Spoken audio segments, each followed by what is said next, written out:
some of it is manipulative. Absolutely.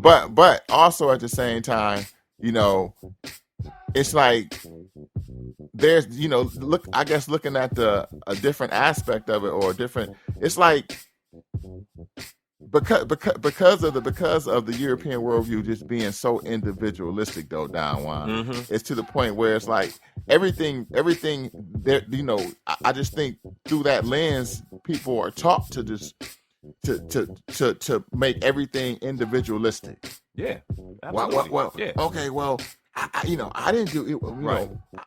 My forefathers may have been owned slaves, but I'm not responsible. But I'm not responsible for that. But see, at that point, you're not having a real honest Right. dialogue. Right. You're not having an Exactly. honest dialogue. So, Exactly. yo, man, let's go to the ancestor, man.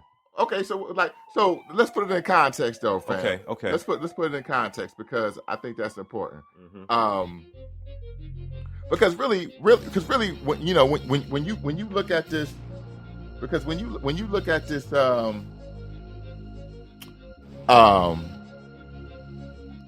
when you look at this situation around race relations, right? Okay. Okay, I'm just trying to put it in context right now. Go ahead. Really, if we're gonna look at it from an African-centered worldview, all right, really, there's nothing new that's happening. You're right. You see what I'm saying? Yeah. For us as Black people, there's Right. nothing. This is just a continued different expression of racism, of white supremacy, Yeah. that has been impacting Black people since Black people arrived on slave ships in this country. Racial tension is not a new topic It's not in a the Black new topic. community. No, no. It just changes forms throughout history. We could talk about slavery. We can talk about what? We can talk about Oh man. we can talk about post Reconstruction, Jim Crow. Yeah. Black codes. What else? Mass incarceration. The civil rights movement. Yeah. Police brutality in 2016. Sure. It's the same vine. You see what I'm saying? Yep. It's the same vine. And that's why because what we're about to introduce to you guys, to a interview with Malcolm X. It's like Malcolm X. We're going to honor the ancestors. It's like Malcolm X is going to be sitting here right with us today, and we're going to ask him some questions about issues going on present day in 2016. And and we just want to get his response, and just to see if we have moved forward. Wow. As a country. Wow. You know what I mean? Wow. Yeah. Let's see, man. So check this out, man. Yeah. So if Malcolm was sitting right here right now. 2016 present day. 2016 present day. All right. I would want to ask him. Basically, I would want to ask him, looking at everything going on with the police killings, looking at race relations, I would want to ask him, has things gotten better? Wow. Has things improved? Let's see what he says. One white man named Lincoln supposedly fought the Civil War to solve the race problem, and the problem is still here. Another white man named Lincoln, again the same white man, issued the Emancipation Proclamation to solve the race problem, and the problem is still here. Some more white liberals came along with the 13th, 14th, and 5th Amendments, which were supposed to solve the race problem, and the problem is still here. 9 years ago, 9 more white liberals, so-called, came up with what they call a Supreme Court desegregation decision, and the problem is still here. And then another white man named Kennedy came along running for president and told Negroes what all he was going to do for them if they voted for him, and they voted for him 80%. He's been in office now for 3 years, and the problem is still here. When police dogs were biting black women and black children and black babies in Birmingham, Alabama, that Kennedy talked about what he couldn't do because no federal law had been violated. And as soon as the Negroes exploded and began to protect themselves and got the best of the crackers in Birmingham, then Kennedy sent for the troops. And there was he didn't have any new law When he sent for the troops when the Negroes erupted than he had at the time when whites were erupting. So we are within our rights and with justice, with justification, when we express doubt concerning the ability of the white man to solve our problem, and also when we express doubt concerning his integrity, concerning his sincerity, because you will have to confess that the problem has been around here for a long time, and whites have been saying the same thing about it for the past 100 years, and it's no nearer a solution today than it was 100 years ago. Man, that was profound. Yeah. That was profound. Yeah. You know, Yeah. and it's as if, you know, the brother's still with us. Yeah. But, you know, one of the things that stuck out to me is when he said, you know, of course, black folks are going to express doubt in white folks' collective ability to solve the race problem. You know, because, you know, it's like this race problem has been here since black folks arrived on slave ships, and it continues to fester. Yeah. It continues to affect us as a whole, you know. But how can you blame black folks for, you know, being a little hesitant when white folks say, okay, we're going to host a town hall meeting on race relations and we're going to have some meaningful dialogue on it? How can you blame black folks for being hesitant and being doubtful about the outcome of the particular dialogue? You know what I'm saying? Yeah. I mean, and yeah, I do. Because what we see, we see historically, we see very superficial conversations about race. You know, once again, where history, you know, where history and its impact and you know, and its holistic impact on people, doesn't get talked about. Definitely doesn't get talked about on mainstream media outlets. Right. You know.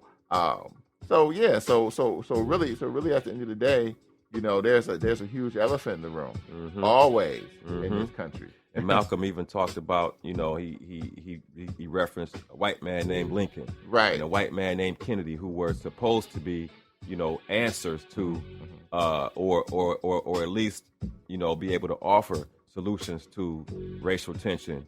He could have threw President Obama's name in the mix. Yeah, he would have. Yeah, he would have, because you know, when President Obama was elected, a lot of folks thought, oh man, we've arrived now. Right. Right. You know, now we're going to begin the healing process. Right. Now we're going to start to see the end of racism and racial tension in this country, because we have a black man, you know, in the Oval Office. Right. And realistically, that has not been the case. You know, it's been the opposite. It's been the complete opposite. Yeah, man. Matter of fact, it has given some racist people, you know, basically what they, you know, a reason to move their racist agendas forward. Exactly. You know. Yeah, man. Yeah. So, you know, and we see this now. You know, we see these people coming to the, you know, coming out of the shadows and you know, accepting the spotlight now based on, you know, Donald Trump's campaign. You know what I mean? All that hatred, all that animosity that was always there. Yeah. That we, you know, naively assumed would kind of fade away, you know, and folks would change, but it never went away. In fact, in certain circles it increased. Because the animosity that still exists in this country, you know, between the races. You know what I mean? No doubt. But you know what? I want to stay on this dialogue. Come on. You know what I'm saying? Because you know, the media shapes so, you know, shapes so many things in a person's life. You know, just from, you know, taste, you know, values, fashion, style, you know, perspectives, outlooks, worldviews. So we can, you know, once again, we can never underestimate the power that the media has. You know what I'm saying? So, oh my goodness. Yeah. So, you know, I always ask my question. This is the question I always ask myself. Why is it that man, and I'm only talking about mainstream media because we understand in this country the majority of Americans get their perspectives from mainstream media. Of course they do. Sure. So I'm talking black and white. You know what I'm saying? So why is it that mainstream media purposely waters down the dialogue on race? I always ask myself. I always wanted to ask Malcolm. Why do mainstream media avoid telling the truth about racist and systematic forces behind historical black death in America? You know what I'm saying? Why does it seem that whites typically conceptualize everyday race relations in an individualized perspective, and they always have problems with grasping the concept of the collective and systematic racism and oppression? I want to hear what the ancestor got to say about that. Let's find out. I think that white people are so guilty, knowing what they've done to black people, that they feel if the deeds were reversed, they would hate the black man if he had done the same thing to them. So it's actually it reflects a guilt complex on the part of whites when they ask us, do we hate them? And if you notice, Uncle Sam has formed a habit of going all over the world. He calls it the ugly American or the American image. He thinks that everybody hates him because it's a guilt complex. And if you think that if you are worried about Europeans hating you, and they're your allies and your cousins, well, naturally it would follow for you to think that Negroes in this country would hate you, especially in light of what has been done to black people in this country by white people. We don't teach hate. Mr. Muhammad teaches the truth, and he teaches that our people should unite among ourselves and try and solve our own problems instead of trying to force ourselves upon whites and blame them for our plight. The problem isn't personal, and it's not individual. Our problem is collective. And just as Negroes suffer collectively from the collective attitude of white people in this country, you can't approach it on an individual basis. And this is where whites make their mistakes today. You should ask the Negroes who are being bitten by dogs after professing love for white people. If you notice, they accuse Mr. Muhammad of teaching hate. Well, Martin Luther King teaches Negroes to love all white people, no matter what they do to you, and the same whites whom he teaches Negroes to love stick dogs on him, stick dogs on their children, dogs on their women, and dogs on their babies. So I think it's very hypocritical on the part of whites to accuse Mr. Muhammad of a hate teacher because he says separation, and then stick dogs on Martin Luther King, who is teaching integration. It means that no matter what the Negro does, he is not going to get along with whites. So I think that Mr. Muhammad's whole philosophy is more intelligent than Mr. King's. Ish, I gotta make this point real quick. Go ahead. Forward. Yeah, go ahead. Alton Sterling and Phil Castile wasn't bitten by police dogs. Nah. You know what I mean? Nah. They're not using dogs anymore. Nah. and let's put a disclaimer out there real quick. You know what I'm saying? Neither one of us are members of the Nation of Islam, so we're not trying to push the Nation of Islam agenda. You see what I'm saying? But what we will say is that everything is relevant. No doubt. At the end of the day. No doubt. No doubt. Now let's deal with some of the things Malcolm was talking about, especially when he brought up the phrase white guilt. You know what I mean? Because that, if we don't discuss white guilt and just put it out there, then we're not going to be able to have. That's one of the things that we have to be honest about. Right. In order for us to have a meaningful dialogue on race, we have to confront white guilt. Yeah. Yeah. I mean, it's and the dialogue is not to rub a history in a people's face, but the history has to be properly displayed and told, though. Yeah, absolutely. And both parties have to be held accountable. Yeah. Like, for example, Ish, I don't have a problem, discussing the issues that exist within the black community. Right. The things that we perpetuate upon ourselves. Airing our dirty laundry. The self-destruction that exists in the black. I have no problem doing that. Nope. None whatsoever. And we do it all the time. We do it all the time, Ish. Right. You know what I mean? So, if I'm not afraid, if we aren't afraid to look at ourselves in the mirror and be held accountable for the things that we do to ourselves, then we got to expect if we can ever have an open and honest and productive dialogue, white folks got to be able to do the same thing. Yeah. They have to be able to,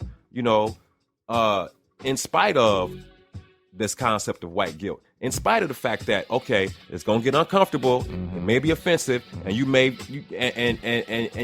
feel guilty about some things. That shows that you are human. Right. That Right. shows that you are compassionate. Right. You know what I mean? Right. So, okay, yeah. But you gotta understand though, Don Juan, is,